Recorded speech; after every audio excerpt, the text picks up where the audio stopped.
Olá, meu nome é Flávia Aguiar, eu sou advogada. Hoje tenho o prazer de ter ao meu lado Pietro, um grande colega. Nós somos da Assembleia Legislativa, somos chefes de gabinete, eu sou assessora parlamentar.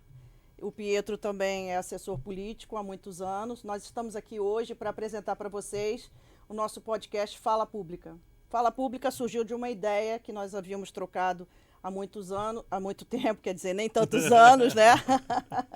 Há muito tempo, e que a gente teve esse insight, essa proposta para levar para vocês a ideia do que se torna política para o povo, para o público. O que o público fala sobre política? Então, Fala Pública é uma ideia que nós trouxemos, né? Hoje idealizamos através desse podcast aqui. Se você pode entender um pouco de política através da nossa ideia, das nossas consequências do trabalho dia a dia na Assembleia e principalmente da nossa experiência que nós temos na política.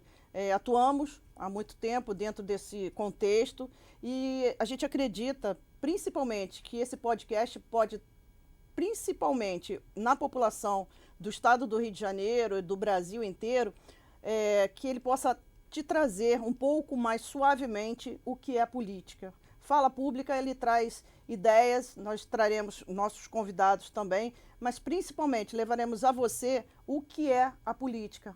Uma política pública, transparente, total liberdade de pensamento. E eu passo aqui para o meu Pietro, amigo querido, para que ele possa se apresentar também e trazer um pouquinho dessa proposta do que é o podcast Fala Pública. Vamos lá, Pietro. Muito obrigado, Flávia. Então, sou Pietro Bernardes, assessor parlamentar do deputado Filipinho Raves, representando lá principalmente Baixada, Nova Iguaçu. Então, assim, é uma honra eu estar aqui contigo, Flavinha, que é uma referência na casa. Obrigado, assim, a gente foi esboçando essa ideia desde o ano passado, né, quando a gente assumiu aquela legislatura lá, com o Felipe em fevereiro. E, assim, hoje está concretizando o primeiro episódio aqui, é bem bacana. Então, assim, o Fala Pública, na verdade, vem trazer justamente esse esclarecimento para as pessoas que têm uma certa resistência ou não querem escutar daquela forma técnica somente, né? A Flávia tem 23 anos como assessora na casa, chefe de gabinete do deputado hoje Dionísio Lins, e assim, tem uma experiência muito vasta na parte técnica. E eu espero, com a minha parte, principalmente operacional, Flávia, poder somar e trazer relatos, porque quando a gente fala em política, só aquela parte burocrática, aquela parte que você pega técnica de fato, e na prática nem sempre funciona ou é aplicada da forma correta, de acordo com o que era planejado. Então, a gente tem uma visão da rua, a gente é bem atuante na rua. Hoje, o deputado que eu presto assessoria, ele é um cara muito ativo e assim, é diferenciado. Então, a gente aprende diariamente sobre isso. Então, não somente para o público, mas eu também vejo como para os parceiros políticos, né, para as pessoas que trabalham nos bastidores dos políticos, quando a gente vê lá um deputado ou um prefeito, um político de fato eleito pelo povo, a gente não vê o por trás dele, né? Ele é a ponta de um iceberg onde tem uma equipe, e hoje a gente representa nossas equipes aqui, para justamente poder tocar isso aí e mostrar para o pessoal como é que funciona realmente a política pública, né? E principalmente, Pietro, eu acho que esse podcast veio, como a gente está trocando essa ideia aqui agora nesse momento, ele veio de uma ideia que surgiu há um ano atrás, assim que a gente se conheceu, nos bastidores da política, né? Verdade. E falar de política pública é uma coisa muito complicada hoje em dia, porque a gente sabe que trazer para a população o que é efetivamente tratado dentro dos bastidores da LERJ, existe um hiato, né? E como você bem disse, nossos deputados são bem atuantes na rua. Você, na Baixada, 24 horas trabalhando com o Filipinho Raves, eu com o Dionísio Lins, a gente conhece a região de Madureira, Vila da Penha, adjacências, Vaz Lobo e aquela região ali. Nós sabemos das demandas da população. E com a sua experiência também, a gente acredita que trazendo a fala pública, a gente consegue trazer também para a população o que se faz, como se atua, como é feito esse trabalho do assessor, do prefeito, do deputado, do governador, dos secretários, para dentro de uma realidade. Falar de realidade, a gente estava conversando, né, semana passada sobre o que trazer de conversa para o nosso público-alvo hoje, e a nossa proposta foi falar exatamente o que está acontecendo hoje no Rio de Janeiro. Infelizmente, a gente teve uma tragédia, né, há 3 semanas atrás, uma chuva torrencial de uma proporção inestimável, 230 milímetros em menos de 15 horas sobre a Baixada Fluminense, principalmente. Nós sabemos também que Pavuna, Inhaúma, aquela região de Acari, aquela área toda foi inundada, foi praticamente uma chuva sem parar, torrencial. E essa fala nossa hoje aqui é também para esclarecimento, para trazer para a população o que é feito através da Defesa Civil, dos órgãos públicos para esse tipo de tragédia. Você falou bem, assim, a parte de Acari ali, a gente tem o rio Acari, que é um rio que anualmente vem trazendo esse problema e, assim, não acha uma solução de fato. A gente, na Baixada Fluminense, em Nova Iguaçu, a gente tem o rio Botas, que foi ano passado, em abril, a gente teve uma chuva com uma enchente muito grande, onde o bairro do Caioaba, em Nova Iguaçu, e os adjacentes ali sofreram muito com águas até 1,80 m na casa das pessoas. E lá já se viu isso e está se tornando habitual. Então, assim, eu acredito que a gente consiga talvez entender e prevenir de uma forma ou outra, e a gente vai falar muito sobre isso aqui, através justamente das ações públicas, das ações dos gestores públicos de cada cidade e em parceria. Vou falar muito específico sobre Nova Iguaçu, sobre o Guandu, o Rio Botas, desculpa. O Rio Botas, ele sofreu um desassoreamento, fizeram um desassoreamento nele no ano passado, quando a gente assumiu o mandato lá. Filipinho provocou, junto ao Thiago Pampolha, que é o nosso vice-governador e secretário de Meio Ambiente, por conta dessa chuva muito forte lá, uma ação do INEA muito rápida, que fez um efeito lá muito bom, mas foi um paliativo. E aí, dentro desse espaço de tempo de um ano, as chuvas começaram novamente a vir, e uma obra de forma irregular, citada até pelo governador recentemente em Belfor Roxo, reduziu drasticamente o fluxo, as margens do escoamento de Nova Iguaçu para Belfor Roxo.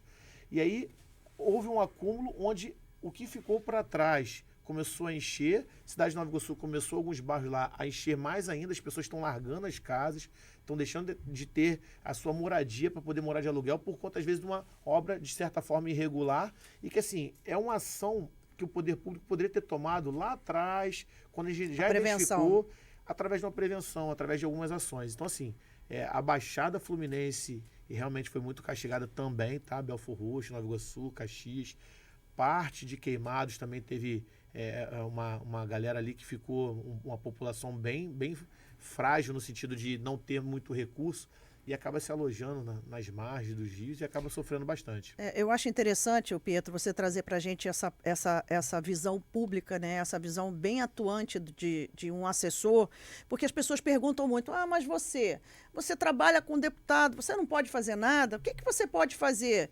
O que você faz lá dentro? Pô, mas o seu deputado, ele já poderia ter feito alguma coisa. Mas é porque você fala com o governador.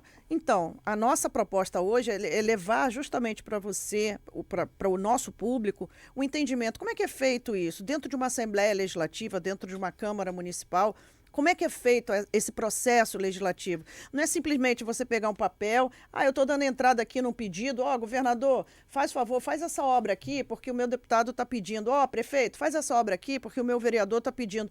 Gente, não é assim. Existe todo um processo dentro de um cronograma, de uma obra, de um projeto, em que tudo isso é estudado e elaborado. É óbvio que diante de uma tragédia, a gente está tratando do tema da tragédia, das chuvas, isso daí não pode ser pensado em 2 meses, 3 meses, isso é pensado para ontem. Sim. Só que nós sabemos muito bem que os projetos voltados para a contenção, para a prevenção, para os riscos de novos processos que possam acontecer em virtude do tempo, da meteorologia, enfim, dos intempéries da vida, né? Não são feitos assim, no piscar de olhos, né? Nós falávamos até antes de vir para cá sobre as questões da atuação, por exemplo, da Defesa Civil do seu município. Como é que ela é feita? Existe um projeto, gente. Nem tudo é feito num papel. Existe todo um cronograma, um orçamento, uma verba destinada para cada tipo de trabalho, para cada tipo de atividade, para cada tipo de programa. O orçamento anual, ele é projetado, ele é efetivado em cima daquilo que você traz da sua prefeitura, que você traz do seu município para dentro do órgão público. Então, como é que a gente pode tratar disso lá na ponta, que é a principal pergunta de todo mundo? Mas, poxa, por que vocês não fazem alguma coisa? Simplesmente desassorear o rio, retirar o lixo, retirar entulhos, não são coisas que você faz de uma hora para outra num piscar de olhos. Você demanda de todo um processo de trabalho, de toda uma organização, de toda uma função pública que o ordenador depende de que o órgão público faça com aquela situação emergencial. A gente estava falando principalmente, aí você pode trazer, Pietro, a sua experiência também, sobre as questões de prevenção da defesa civil nas escolas em relação às enchentes. Você trazia o exemplo do Japão. Fala aí, Pietro. Não, então, só para recapitular um pouquinho antes de chegar aí nessa questão do exemplo do Japão e até mesmo dos Estados Unidos, que são exemplos bem assim, simbólicos para a gente que aqui no Brasil não tem esse tipo de desastre que é o terremoto e que são os tufões e furacões. Quando as pessoas realmente encontram com a gente, falam assim, você trabalha com deputado, é só pedir ele que ele resolve. Olha, pede assim. E aí a gente bate na rua para poder fiscalizar, para poder verificar, averiguar realmente que se as leis, se o executivo está de fato fazendo conforme tem que ser feito. Se é daquela área competência. Exatamente. Né? Ainda tem isso, municipal, estadual e federal. Porque acontece muitas vezes a gente vê um tampando o buraco do outro, porque não tem como não fazer se não fizer aquilo. Mas enfim, e as pessoas perguntam realmente, poxa, mas você trabalha com deputado, é só ele dar uma canetada lá e tal. E não é bem assim que funciona. A gente sabe que assim, a gente tem um papel aqui fundamental no sentido de criar as leis, no sentido de fiscalizar o executivo de fato, de certa forma de provocar o poder público executivo para algumas ações. Elaborar emendas de orçamento voltadas de acordo com o planejamento. Com planejamento. E dentro dessas ações, e você bem falou, eu assim, gostaria muito de deixar bem claro assim, existe o que você faz como planejamento, que é justamente o que a gente faz, de traçar todo o projeto, todo o organograma do ano que vem, no que vai ser gasto, para onde vai ser gasto, com o que vai ser gasto. E existem os emergenciais que você não tem como prever. Exatamente. Foi o caso dessa chuva. Mas algumas ações, elas podem ser minimizadas ou aliviadas, de certa forma, com um bom planejamento. E aí a gente estava falando sobre a questão da defesa civil, e aí no Japão, eles já sabem que todo ano, praticamente, naquele momento, naquela época, ou momentos assim meio que aleatórios, existem terremotos. Então, existe um treinamento, um desenvolvimento de prevenção, de educação, porque assim, a gente vê muito hoje assim, encheu, vamos tratar, vamos assorear, só que a gente não pensa o seguinte, olha só, calma aí, assoreou por quê? Encheu por quê? Entupiu por quê? Entupiu por quê? Não é só o fator natureza, Sim. É principalmente o fator humano. Educação. A educação lá atrás, ela tem que ser dada. E aí no Japão, desde pequenininho, você tem assim, as pessoas treinando em sistemas de evacuação, nos sistemas das escolas. Então, desde pequeno, você já tem esses treinamentos e que são regulares. Tendo terremoto ou não tendo terremoto, eles têm que fazer. Nos Estados Unidos é a mesma coisa, com os tufões, com os furacões, você tem... Até com os atentados. Exatamente, com atentados agora que está muito recentemente acontecendo com certa regularidade na Europa, nos Estados Unidos, enfim. A gente tem que bolar algo, e assim, a gente estava até conversando e procuramos uma pessoa para nos orientar. Que será nosso próximo convidado. Aguarde aí. Então assim, ele nos informou até bem bacana a questão do treinamento que o Rio faz aqui, porque de alguns anos para cá, a gestão pública aqui do Rio, ela tomou algumas ações devido a alguns desastres que aconteceram, fizeram um mapeamento. Cidade do Rio tem, mas área o estado de risco.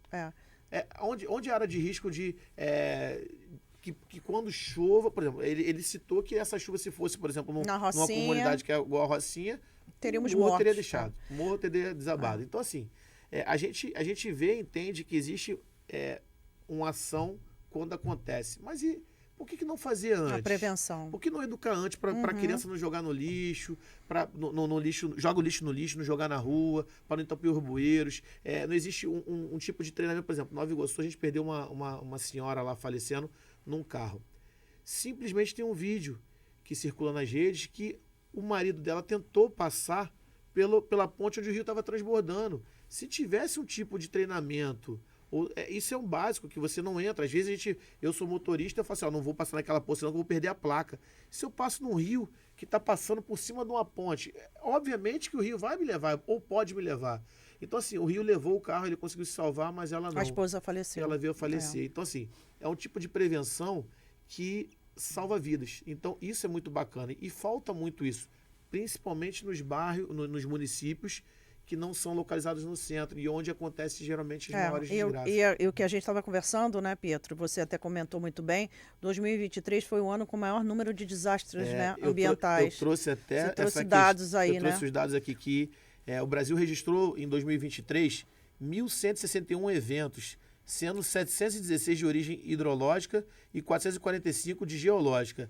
Isso aí são dados do Comadem, que é o Centro Nacional de Monitoramento e Alerta de Desastres Naturais.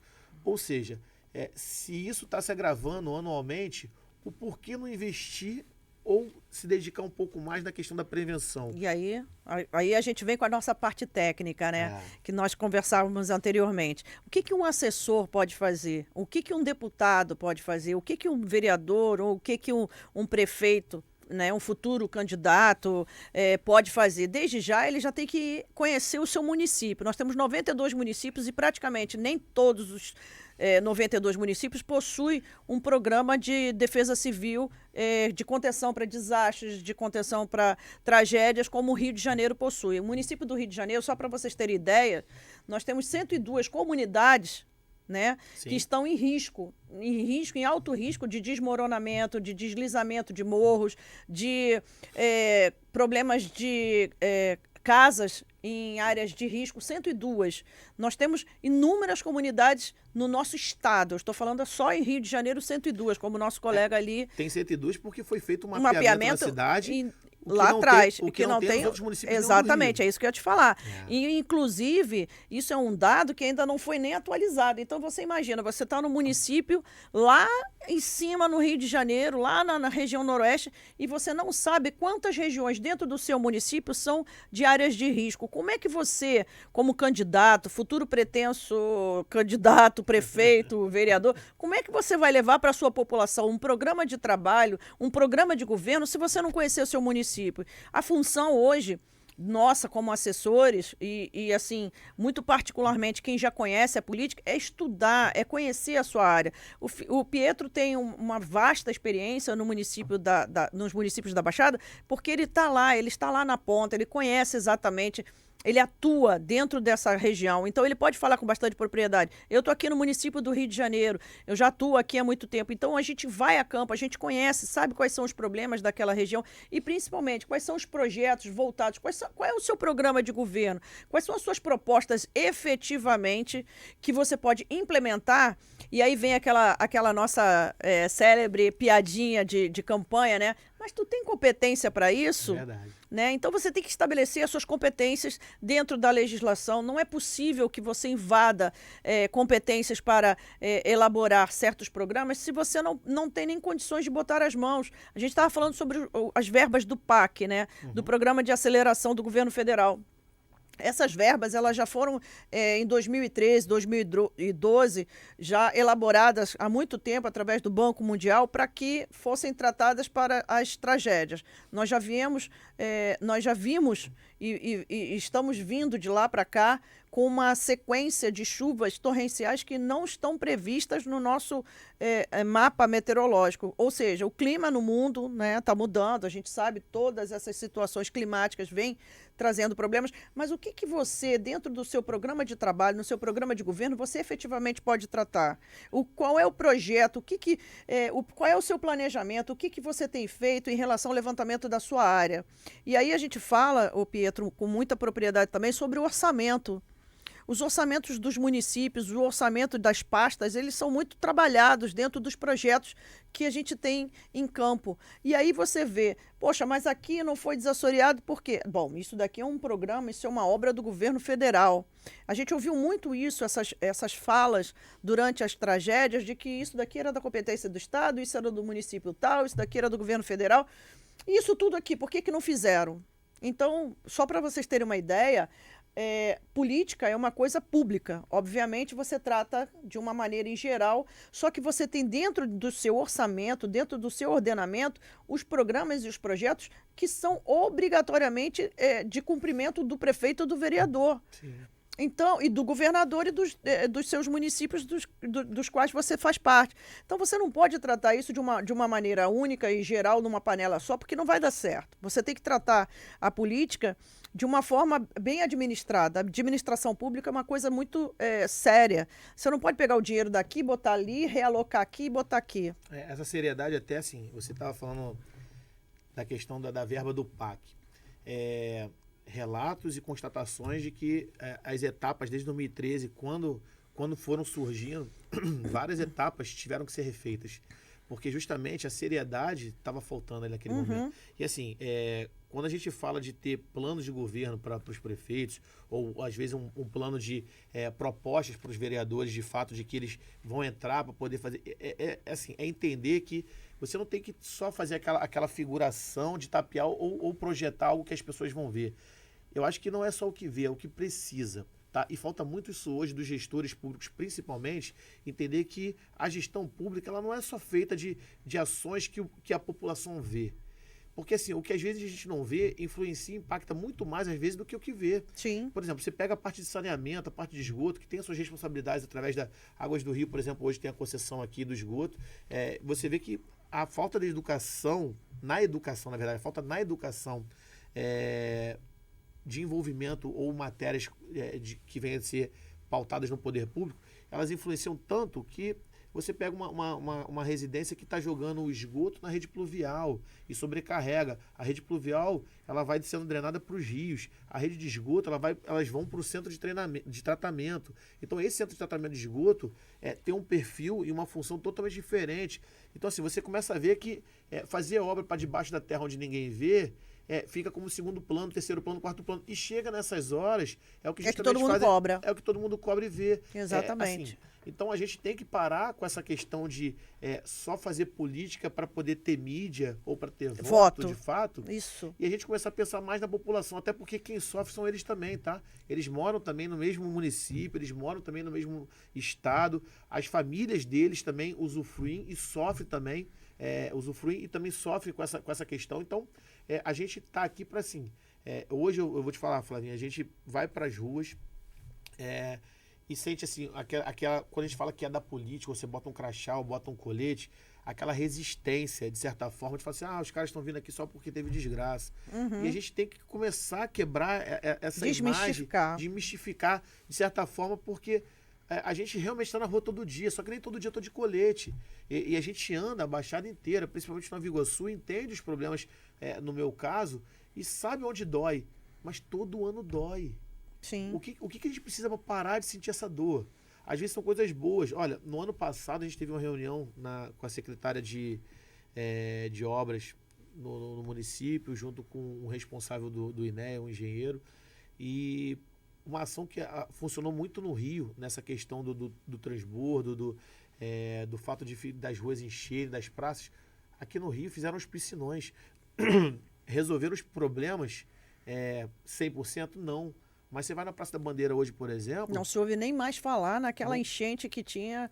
E eu tenho fotos e relatos, quando eu fui pesquisar agora recentemente, até para a gente poder vir para cá, fotos que você não acredita. Que era a Praça da Bandeira. Que era a Praça da Bandeira. Hoje você São vê 5 lá, piscinões, né? relata, aquela Tijuca e aquela acho que, se não me engano, toda, Niterói. Isso. Mas aí vem a nossa fala de hoje, nesse podcast aqui. O que é mais interessante hoje você tratar das tragédias ou das praças? Né? É verdade. O que o público quer ouvir? Não, ele não quer ouvir o que você vai fazer para contenção, porque isso é obrigação do Estado. Sim, é obrigação do Estado, é obrigação do município, é obrigação do governo federal. Nós estamos aqui trabalhando dentro das nossas perspectivas orçamentárias, dentro do nosso processo legislativo, mas você não quer ouvir sobre isso. Você quer saber quando é que você vai renovar a sua praça, você quer saber quando você vai colocar aquele material para a terceira idade, de ginástica, etc. Mas, gente, nós estamos falando de uma realidade.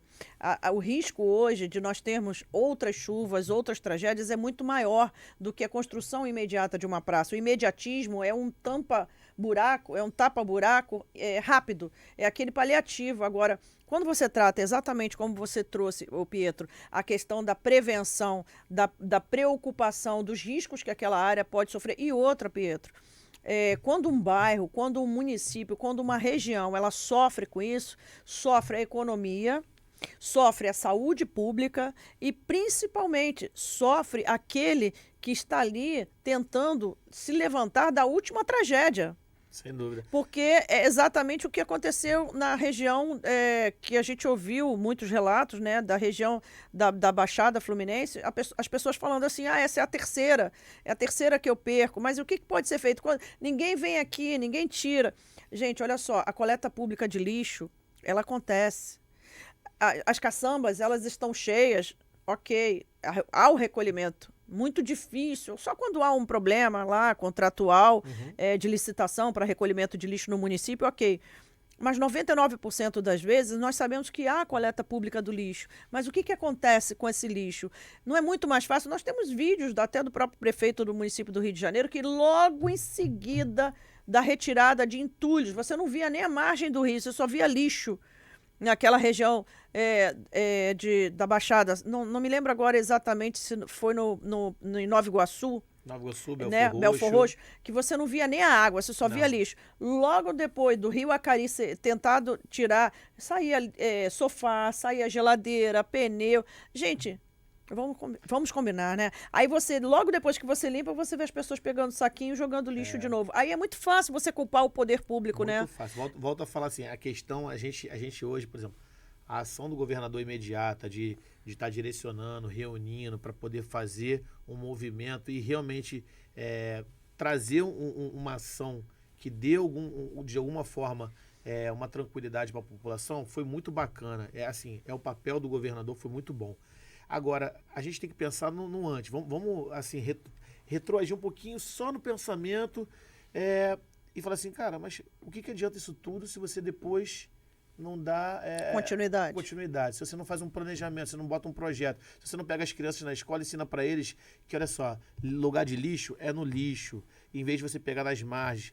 Você educar as pessoas aonde você desmata, talvez você plantar, são ações muito simples, Flávia, que a gente não consegue ver hoje acontecendo. Vou te dar um exemplo bem prático. Estou no meu auge dos 42 anos de idade e quando eu era mais novo existiam várias ações relacionadas à reciclagem. Existiam gincanas, existiam ações nos bairros, a própria prefeitura tinha ações, às vezes com alguns retornos, sabe, financeiros ou de materiais. Eu não vejo mais esses incentivos, de certa forma, acontecendo ou com tanta intensidade. E hoje, mais do que antes, a gente precisa dessas ações. Então, assim, são ações que envolvem educação, primeiramente. Prevenção. Porque se você começa a educar desde novo, num planejamento a médio e longo prazo, isso aí com certeza vai mudar. Você tem a parte ambiental, que é justamente a parte de você entender que não é só asfalto e concreto. Não. Você tem que e necessita de ter o meio ambiente saudável, porque se você não tem, há um desequilíbrio. Esse desequilíbrio está aparecendo agora. Saúde pública. A saúde, de fato, também é influenciada, porque quando você começa a ter esses tipos de tragédias, além das vidas que são perdidas, a gente tem também as doenças. Eu vou te falar que assim, a gente foi nas margens de uma linha férrea que divide Nova Iguaçu com Belfor Roxo, e um senhor de 72 anos de idade relatou chorando, até me emocionei, sair na casa na hora pro deputado, falando que ele só não morreu porque ele tinha uma porta nos fundos da casa dele que saía para dentro do trem, que é alta, por conta dos dormentes serem mais altos do que a rua, porque senão ele teria morrido com a mãezinha dele de 98 anos. A gente foi lá e presenciou ela, e ela está doente por conta da chuva. Então, assim, vai desencadeando uma onda de problemas, e aí você pega na parte da social, você tem a Secretaria de Serviço Social lá, onde vai ser sobrecarregado, ou seja, às vezes algumas pequenas ações de prevenção e educação conseguem sanar ou melhorar muito todo um processo. E assim, sem falar na questão da segurança, né? Que uma vez que você começa a trazer, de certa forma, essas perdas para os lugares, você começa a diminuir a questão da renda da família, você começa a tirar. A gente teve pessoas lá que, fala assim, mas nem acabei de pagar os móveis da chuva do ano passado. Já perdi esse aqui. Já perdi agora, olha aqui, e os morunduns lá de móveis, de eletroeletrônicos, de roupa. é complicado. Não, assim. e Pietro, e você, como bem disse também, essa destruição dessas propriedades, essa questão da saúde pública, gente, envolve uma série de ações. Nós estamos, ao longo dos anos, tentando tratar um problema crônico de saúde pública chamado dengue. Como todo mundo sabe, nossas ações governamentais, elas são eficazes. Não adianta você dizer que é ineficaz, porque não é. Elas são eficazes. Os números comprovam. Os números comprovam. É isso aí. E o que acontece? Nós temos os riscos das tragédias, passam as chuvas, as águas ficam. As águas não conseguem ser removidas de locais porque existem entulhos. Existem casas que ficam abandonadas por conta justamente dessas questões de segurança, que elas já não servem mais para moradias. E aí as águas acumulam, criadouros de dengue, saúde pública, cria-se aí uma epidemia e é uma doença que não consegue ser erradicada. Eu, Verdade. particularmente, já tive 3 vezes. É uma doença terrível. E o que o poder público pode fazer? Gente, não é só o poder público. O poder público ele faz a sua parte. Ele vai lá, ele manda o controle de epidemias para a sua residência. Eles botam, vocês estão colocando esse remedinho que não serve para nada no ralo. Não, mentira, serve sim. Só que o que acontece? A própria população não contribui. Nós chegamos ao cúmulo, gente, no Brasil. Eu não sei, não posso comparar os outros estados, vocês aí podem dizer depois aí pra gente. Mas nós chegamos ao cúmulo do Rio de Janeiro ter que multar quem joga guimba no lixo ou qualquer outro tipo de produto no chão e ir para dívida pública. O seu CPF ir para dívida pública e você tem que pagar a multa. Se você prestar atenção, isso não deveria nem acontecer. Isso é uma questão de educação. Exatamente. A gente volta no princípio de tudo. Exatamente. E a gente não pode culpar, claro, nós não podemos culpar a população pelos riscos que acontecem nas moradias, nas tragédias, etc., porque isso também é um processo de política pública de habitação, política pública de saneamento básico, política pública ambiental.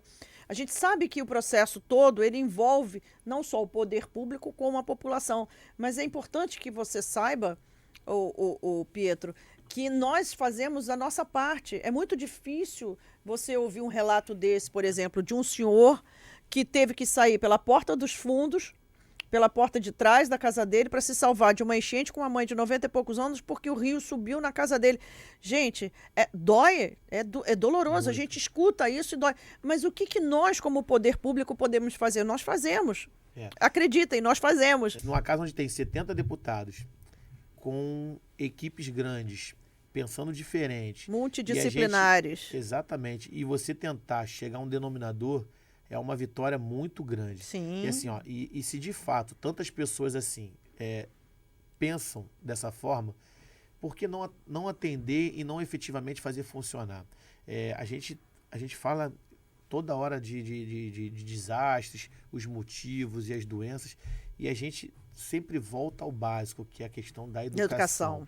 Assim, acho que a gente tem que pensar ou ter um olhar um pouco mais atento para essa questão da educação. A gente roda e chega no mesmo lugar. Quando você vê que a educação funciona de fato, as tragédias são mais tranquilas de lidar. Sim. Não, tragédia nenhuma é tranquila de fato, né? Mas são mais menos suaves. Um pouco mais suave. Então, a gente consegue ter um retorno, uma troca com a população que a gente vê justamente isso. Uma guimba de cigarro você tem que multar ao cúmulo que nós chegamos ao absurdo. Então, assim, o básico, e você não pode deixar de ter o mínimo para poder, cara, respeitar o próximo. Você pensa, vou jogar ali, mas não vai me afetar, mas já afetam alguém em algum momento, de certa forma. Então, assim, a gente tem que ter um pouco mais dessa visão e essa educação, de fato, no dia a dia. Eu acho interessante, Pietro, nós falarmos sobre educação, por quê? Porque existe um processo todo dentro do orçamento em que o governador ele é obrigado, dentro daquele valor do percentual, a investir em educação, investir em saúde. Nós não vamos entrar em números técnicos aqui, porque eu acho que a gente está numa fala bem suave aqui, Sim, bem informal. Com certeza. Mas eu queria que você soubesse o seguinte: existe a obrigatoriedade do investimento na educação, o mínimo educacional do investimento do orçamento do Estado, e existe um mínimo constitucional para investimento em saúde. Só que o que acontece? Nem esse mínimo de educação, nem esse mínimo de saúde investidos são suficientes. ou são capazes de suprir as necessidades, porque nós já viemos de uma cultura muito antiga de não investimento. Então, nós temos ainda que caminhar muito para essa questão, e aí a cerne da nossa discussão aqui é o quê? É justamente essa prevenção de acidentes, de desastres ocasionados pelas chuvas, pelos efeitos meteorológicos. Mas a gente tem que lembrar também, gente, que a educação, ela faz, como o Pietro disse, a base de tudo. Exatamente aquilo que nós falávamos no princípio. Se nós tivéssemos dentro das grades curriculares, desde os primeiros anos de escola, com as crianças, a parte de educação ambiental, né? A parte de educação em face de defesa civil, né? de prevenção, de planejamento, políticas públicas educacionais. Então, eu acho que tudo isso envolve um processo que a gente, ao longo dos anos, vai aprendendo que não adianta só uma andorinha fazer o verão, né? Como a gente diz, a gente tem que ter um cronograma, a gente tem que ter um resultado desses investimentos ao longo dos tempos. Nós sabemos que temos ainda muito a fazer. A gente conhece a educação, a gente sabe que é um calcanhar de Aquiles para qualquer governo, a gente sabe que isso daí traz uma discussão. Ninguém quer falar sobre índices educacionais, porque o Brasil, dentro do IDEB, a gente está muito aquém. Mas ninguém quer trazer isso para uma discussão de mesa para voto. Né? A gente fala que tem que... nós precisamos construir mais escolas, nós precisamos de vagas nas creches, nós precisamos disso, daquilo tudo. Mas os investimentos que foram feitos ao longo dos anos, a gente tem que entender o seguinte, eles são consequências dos planejamentos que foram colocados e elaborados de acordo com aquilo que nós trouxemos de resultado, de índices. Então, nós falarmos hoje nesse podcast aqui só sobre eventuais tragédias, a gente também tem que falar sobre a educação. Sem dúvida. Esse é um segundo ponto que eu acho que é interessante a gente entrar no ponto da educação, falarmos aqui nesse segundo tempo da educação. Por quê? Porque a educação hoje, vou falar pelo Rio de Janeiro, né? Porque a nossa capital querida... E é a maior referência do Estado, né? A cidade do Rio de Janeiro. A cidade do Rio de Janeiro, exatamente. Ela passa ao longo dos anos, ela perpassa por vários percalços. Né? Nós já tivemos greves, inúmeras greves de professores por melhoria de salário, etc.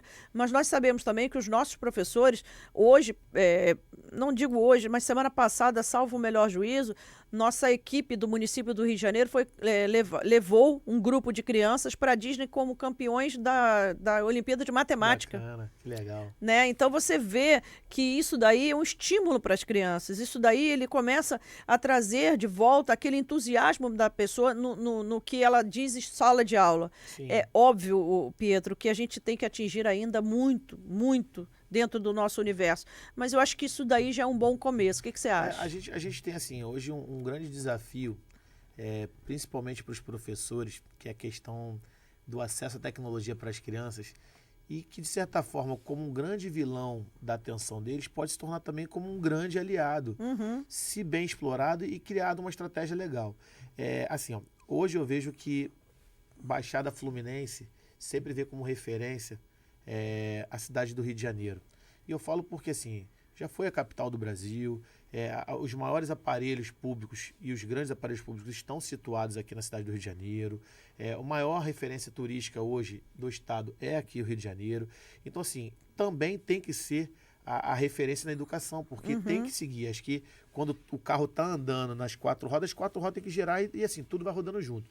Então, assim, quando a gente pega o Rio como referência, a gente estava até falando da questão de educacional e me surpreendeu um projeto que tem na questão da defesa civil lá, sobre treinamento, porque existe um treinamento, funciona de certa forma, mas ainda é muito pouco perto do que a gente precisa. Então, na educação, eu acredito que a gente vai conseguir, de fato, ter melhorias a médio e longo prazo.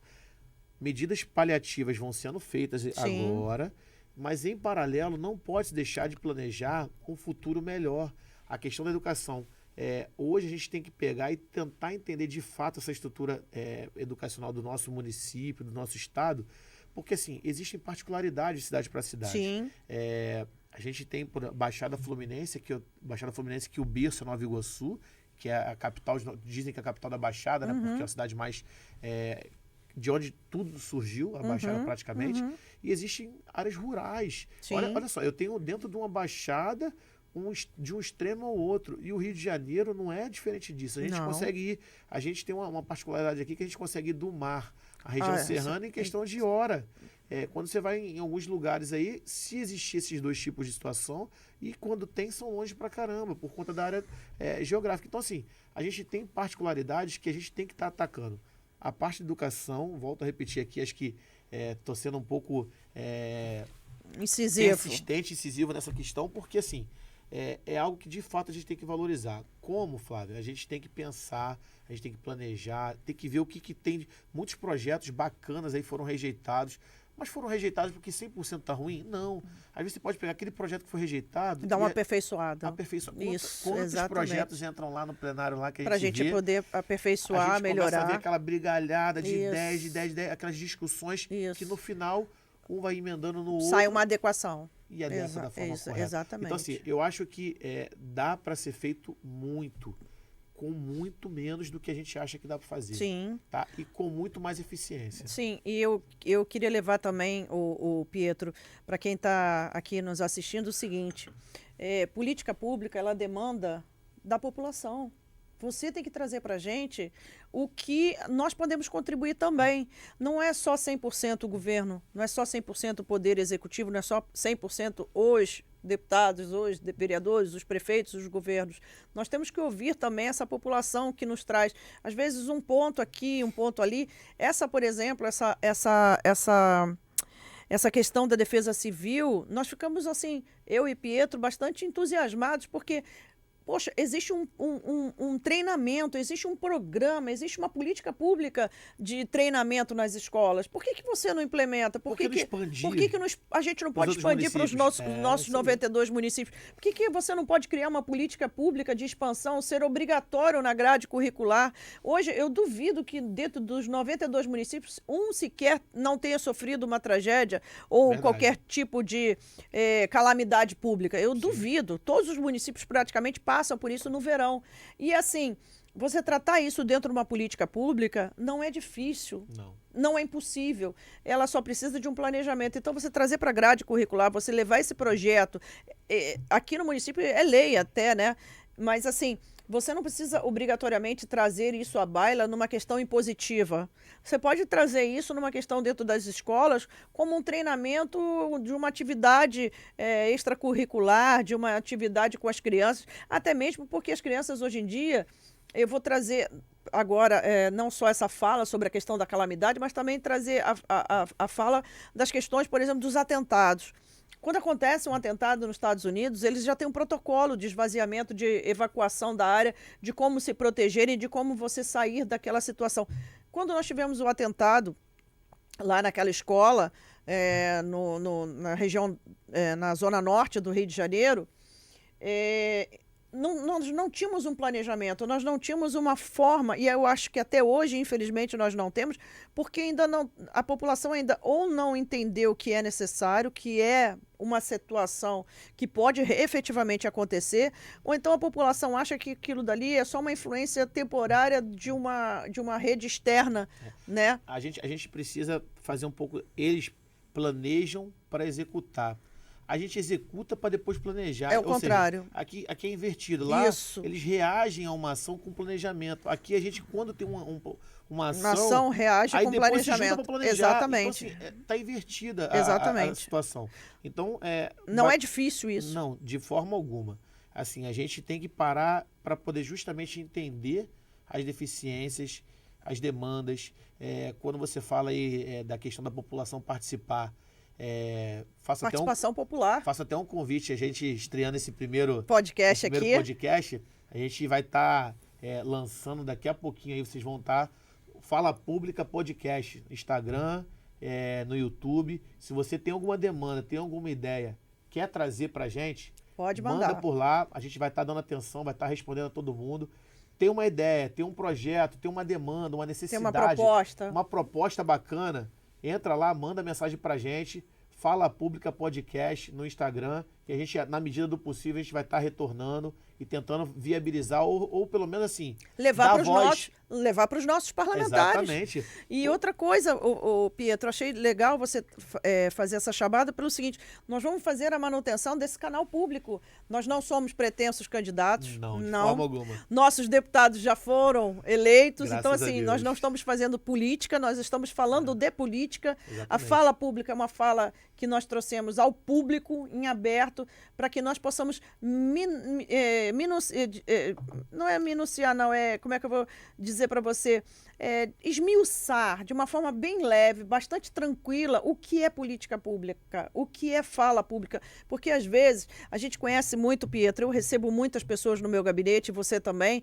Nós recebemos as pessoas, elas dizem assim, mas eu posso falar com o deputado? É verdade. Eu posso falar com... Gente, o deputado é uma figura pública.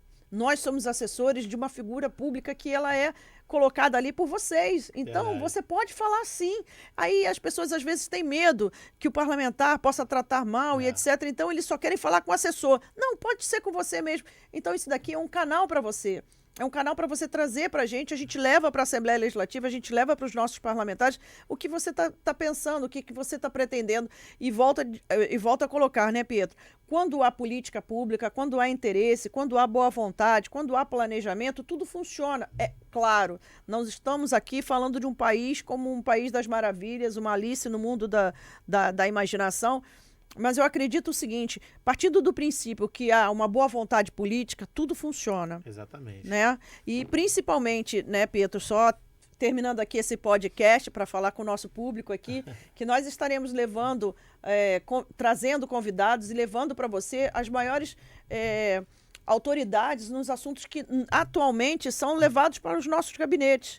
Nós estamos falando hoje de calamidade pública, de tragédias, porque nós estamos ainda no reflexo dessas chuvas. O Pietro, como muito bem disse, é uma pessoa que está lá na ponta, que visitou, que viu de perto a tragédia da Baixada Fluminense. Como todo o Brasil sabe, a Baixada Fluminense ela fica abaixo do nível do mar. Então ela sofreu imensamente com essas chuvas porque ela não tinha por onde escoar. Inclusive, a maré estava alta naquela época, coincidiu da época da chuva. Então, assim, mas nós estamos aqui principalmente para poder levar a você um esclarecimento, falar de política de uma forma bastante ampla, sucinta, esclarecedora e trazer aos nossos parlamentares a voz do povo. E se você também tem alguma indicação, quer trazer alguém, tem alguma ideia de alguma pessoa ou sobre algum assunto também e queira nos dar essa sugestão, fica à vontade. Bem-vindo. A gente quer falar de política pública, a gente quer falar com vocês realmente da forma mais tranquila e mais serena possível para que seja entendido não daquela forma técnica, metódica. Então, eu acho que a proposta ficou bem legal e assim, te agradeço mais uma vez aí pela parceria. Nossa, eu que agradeço. Muito obrigada. Fala Pública termina aqui. Eu agradeço a todos os nossos colaboradores. Nós estaremos aqui na próxima semana trazendo novas ideias, novos assuntos, mas principalmente falando de política para o público. Um abraço.